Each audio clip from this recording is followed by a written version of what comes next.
Turning 30 is strange. People hype it up as this huge milestone, like some magical door opens and suddenly you become wiser and more accomplished. But the truth is, nothing magical happens.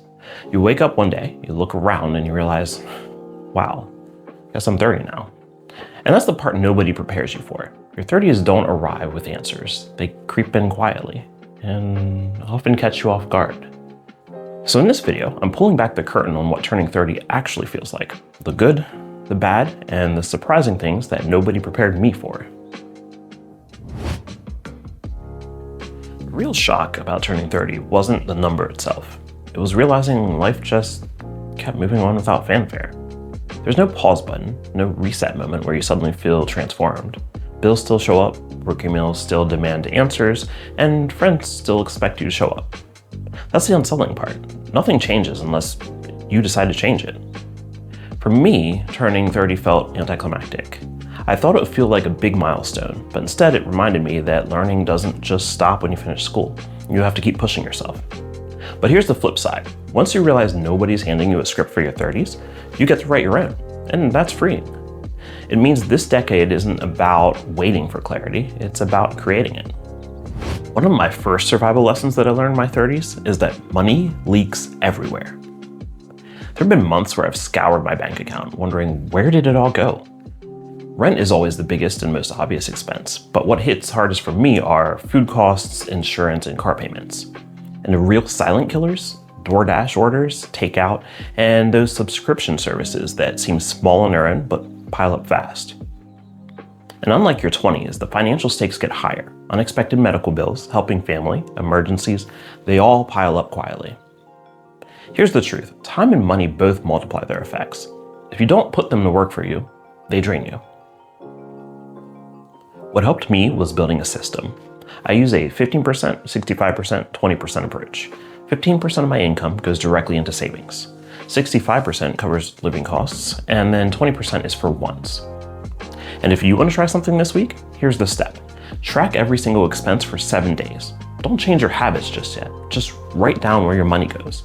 At the end of the week, highlight anything you didn't actually need.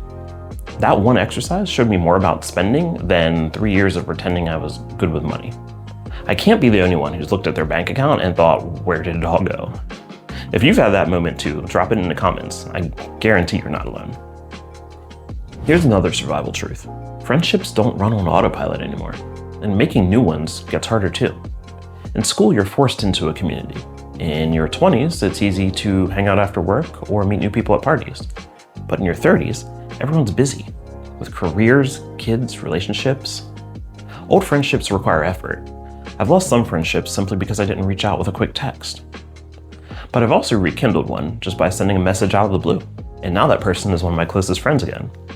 New friendships often come from hobbies. For me, joining online groups, places like Reddit or local meetups, and picking up hobbies like archery gave me new ways to connect.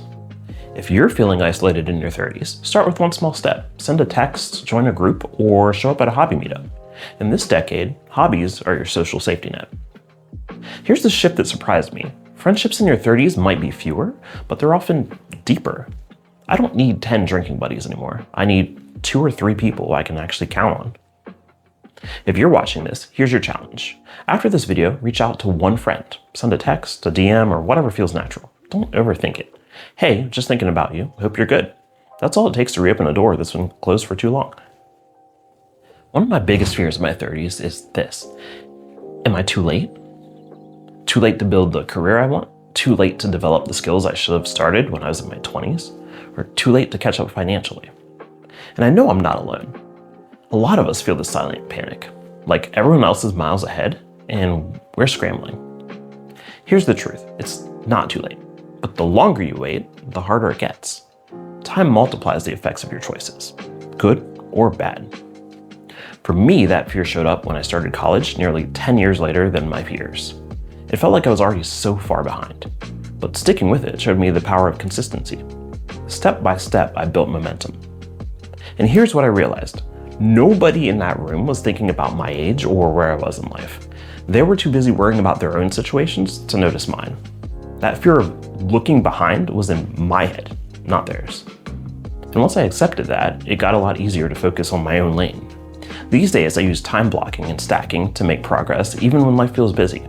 And I've shifted from competing with others to using them for inspiration. Instead of comparing myself to the person who's ahead, I just ask myself, what can I learn from them? If you feel behind, here's a step to try. Life map your next year. Write down what you want the next 12 months from now. Then break it down into milestones, and then into tiny daily actions. My own map started with 15 minutes of study. It doesn't sound like much, but 15 minutes a day compounds into hours and eventually results. Consistency beats speed every time. In my 20s, I thought success meant status, the job title, the flashy purchases, and what people thought about me. But in my 30s, success means peace. It isn't about the status of my purchases or the status my purchases show other people. It's about what they mean to me, how they make me feel, and whether or not I actually have the time and energy for the things that matter. I've always been interested in watches. When I was younger, I thought the pinnacle of success was owning a Rolex.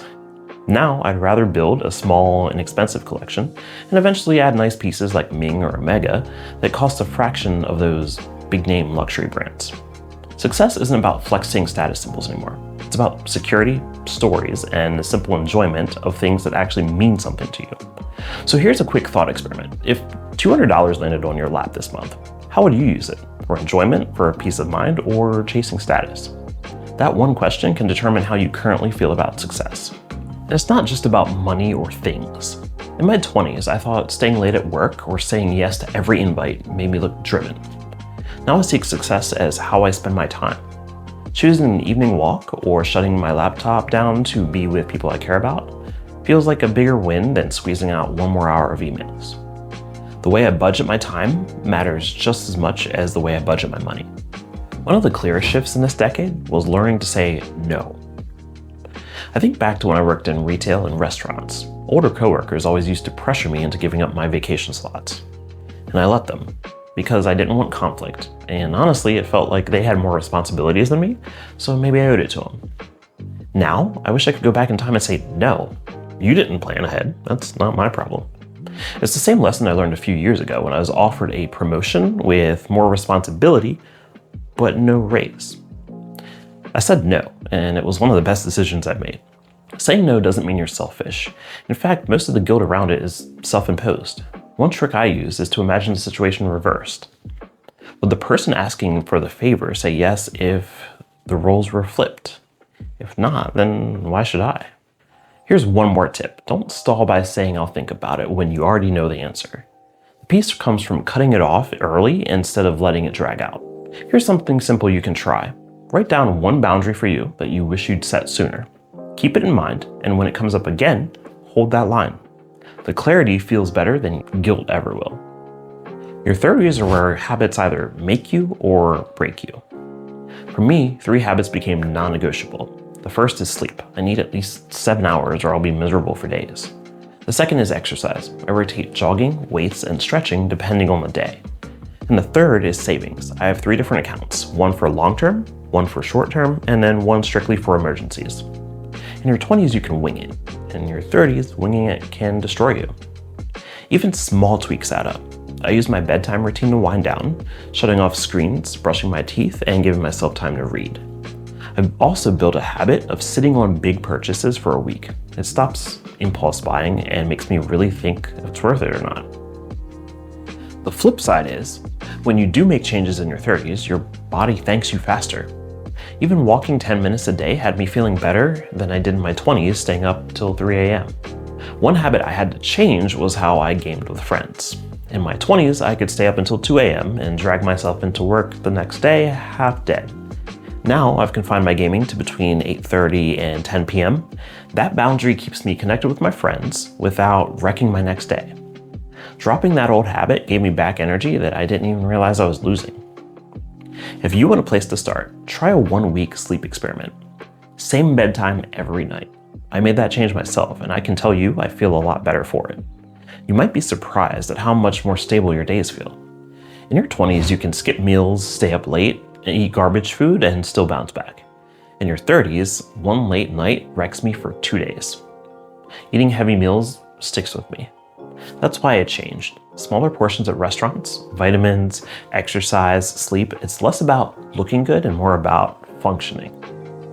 I noticed this the most when I started putting on weight at a desk job. Counting calories showed me how much damage one small choice can make. 3 Oreos is about 160 calories, which takes nearly 2 miles of running to burn off. That math changed how I ate. Here's what worked for me. I stopped trying to overhaul everything at once. I started with smaller portions at restaurants. I swapped soda for water, and then I committed to walking 10 minutes a day. Those changes alone made me feel human again. The truth is, you don't need a 90-day fitness challenge to fix your health. You need baby steps that you can actually stick with.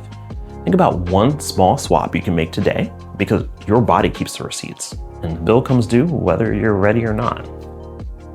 But I swear, it's not all doom and gloom. Your 30s can unlock opportunities that you didn't notice before.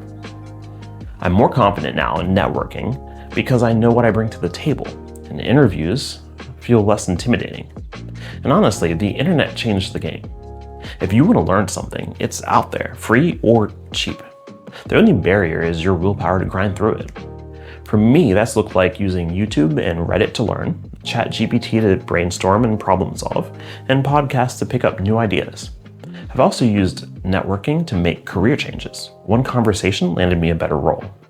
And when it comes to job interviews, the difference between my 30s and my 20s is night and day. I don't go in with the same anxiety I had in my 20s. Now I prepare by researching the company, the role, and how my experience matches up. I ask questions that show I've done my homework, and I'm not afraid to discuss benefits or walk away if the offer doesn't meet my standards. At this stage, I know what I bring to the table, and I don't have to say yes to every opportunity. These days, I also notice opportunities that I would have ignored in my 20s. Right now, I'm working on certifications to increase my value to the firm. Instead of hoping for a raise or a bonus, I'm stacking abilities that make me harder to overlook. And it's not just about work.